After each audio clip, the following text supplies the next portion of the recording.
Hello and welcome to GreenFleet Talks. My name is Kate Armitage, and joining me in the hot seat today is Ed Hussey, who is Principal Business Development Manager at SAS Energy. Good morning, Ed. Good morning, Kate. How are you? Nice to meet you. Nice to meet you too. Thanks for inviting us. You're absolutely welcome. Ed, we've not spoken before, so I think it would be really nice if you could just give me a little bit of background on SAS and why you're here today. Yeah, thanks, Kate.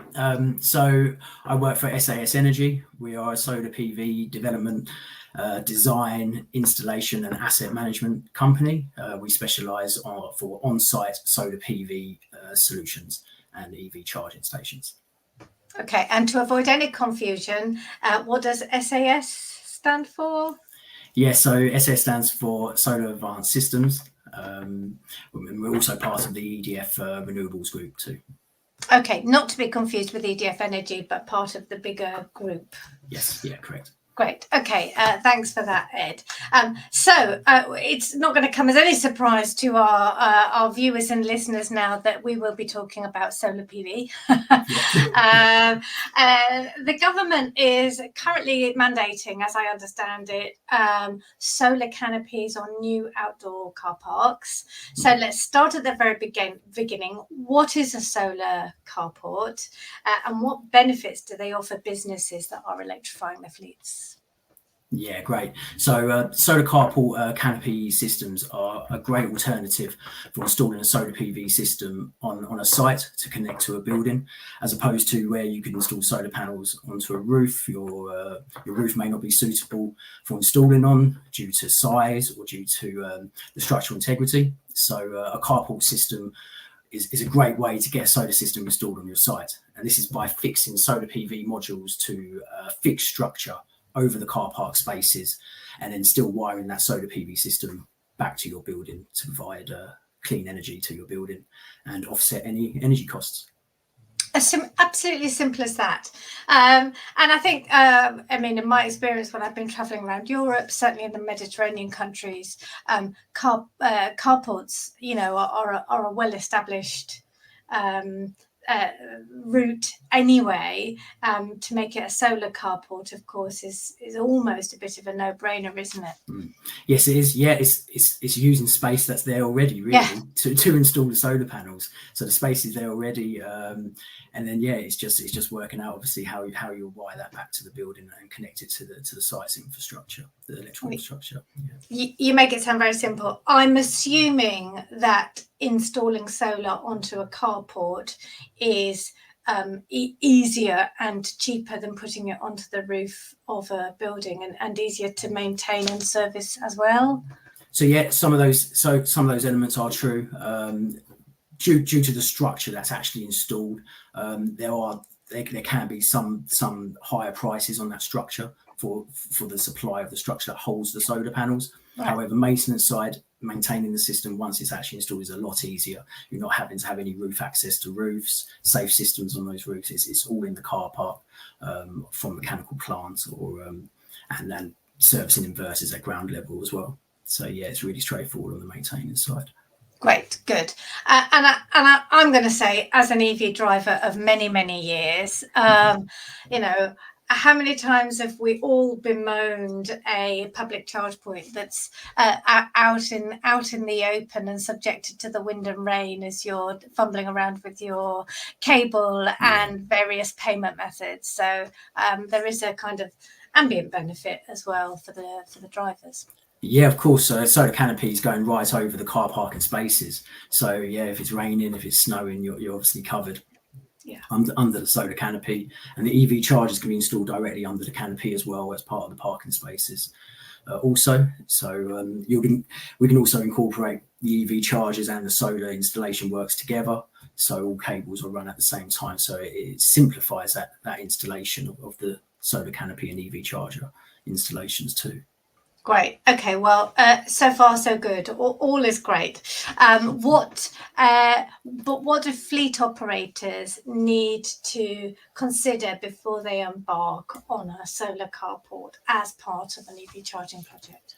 Yeah, so they really need to take into account their whole site operations and how that solar PV system and EV charge scheme is going to benefit their site. For instance, a solar PV system is there to help their whole site energy demand. So we want to look at the energy demand of the site to see how much that how much solar generation is required for the site, and how it will also help the EV charging power too. So it's not just the EV charging stations we're looking at. Also, it's also the whole site energy demand and how that PV system is going to help the demand of energy on the site.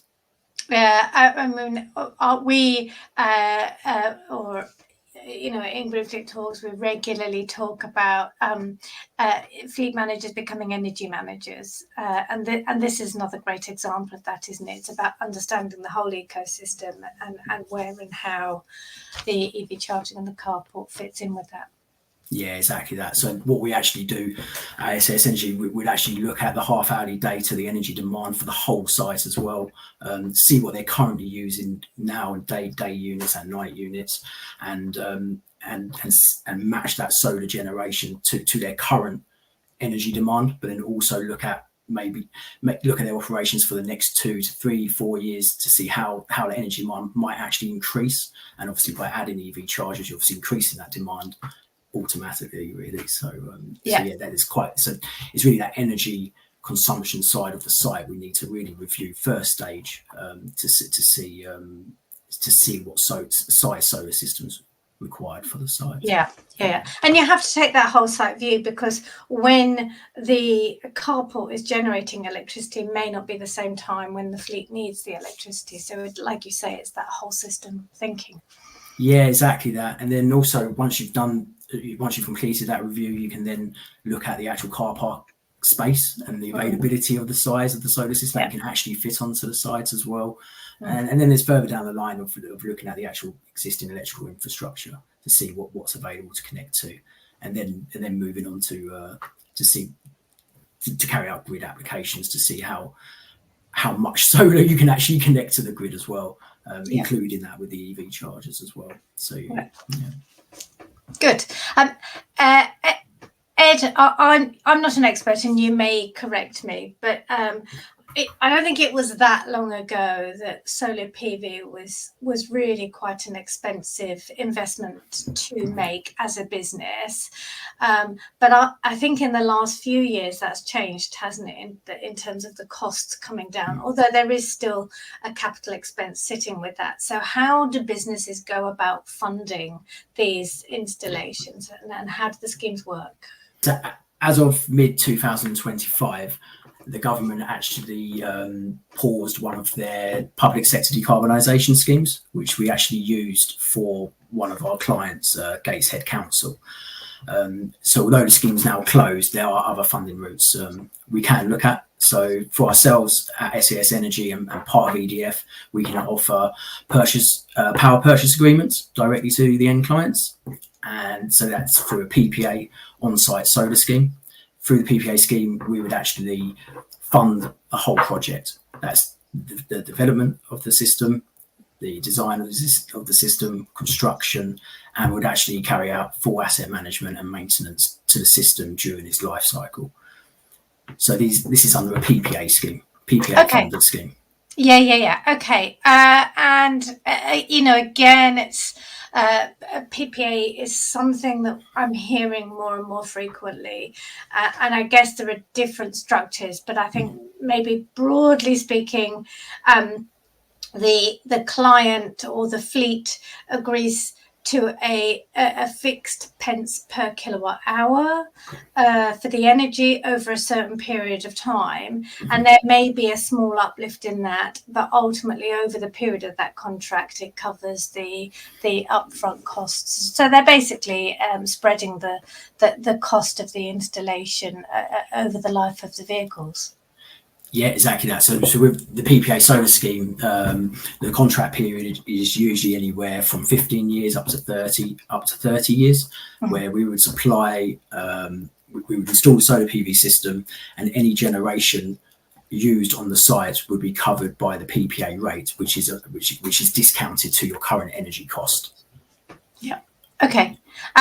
Yeah. I mean, I appreciate there's a lot of complexity around that, and you'd have to get legal teams and procurement teams involved. But Yes. Fundamentally, I'm surprised that there aren't more PPA agreements being set up, because as a fleet, knowing what your fuel costs are going to be for the next 15 years really allows you to make strategic decisions about your investments and how you manage your fleet. So it's attractive in many ways, I think. Yes. Okay, so let's move on then to kind of the last bit. I've decided, I've realised there's an opportunity. I've installed it. I've funded it. But once that solar PV carport is in play, how can you maximise the benefits of the equipment that you've got? Yeah, got you. So once a solar PV system or carpool system specifically is installed, you obviously benefit from the on-site generation that is provided to your site and to your EV chargers. That's obviously clean, green energy that's being provided to your site. You would also have specific monitoring systems installed on the system to show, so you can actually carry out full energy management of your site, looking at what solar PV is generating, what's being used on your site, and also what you're importing from the grid when you're using when you're putting more power in than the solar may be generating, and also seeing if you have an export agreement in place. If there's any surplus energy from that solar PV system, you can obviously monitor that going back to the grid as well. So you're seeing a whole energy management system on your site by just installing a solar PV system on that site. It's giving you that energy management system at the same time. And that's all incorporated in the solar installation as well, and obviously getting the EV charging stations installed at the same time as well. So, with of course the added benefit of being able to report on your carbon emissions for your fleet using that data. I've got a bonus question for you, Ed. Okay. Is there a kind of minimum size or number of vehicles or minimum carport size that you think is kind of worth the kind of effort or the payback? And I don't mean for SAS Energy, but I mean for the fleet itself. Yeah. So I'd probably say you'd want to start really around about a 300 kilowatt solar PV canopy system, which is probably approximately around about maybe 130 to 150 car parking spaces. Right. Okay. So that's really where you want to start looking at. For a solar carpool system. Obviously, if you're looking at warehouses, shopping centres, they obviously have large car parking spaces. We completed a large carpool and EV charging solution for Metro Centre up in Gateshead, the shopping mall. And that was actually used by the government as one of their case studies when we did. We actually applied to their consultation paper back in June, and they used Metro Centre as one of their 5 case studies, which was an installation completed by ourselves. Yeah, great for you. And so broadly speaking, then, if any company has parking facility, a car park with 150 spaces or more, aside from the fact that they're probably required to install a level of EV charging infrastructure, this solution would be suitable for them. 100%. Yes, it really would be. Yeah. Okay. Ed, thank you very much for your insight today. I've really enjoyed talking to you. It's not a topic I think that gets enough exposure. So great for you to share your insight. And it's been a pleasure talking to you. Yeah, thanks, Kate. Thanks for inviting us. Yeah, it's been an absolute pleasure. Thanks. Thank you. Thank you, of course, to SAS Energy for joining GreenFleet Talks, and thank you for watching. Tune in again to GF Television soon. Thanks.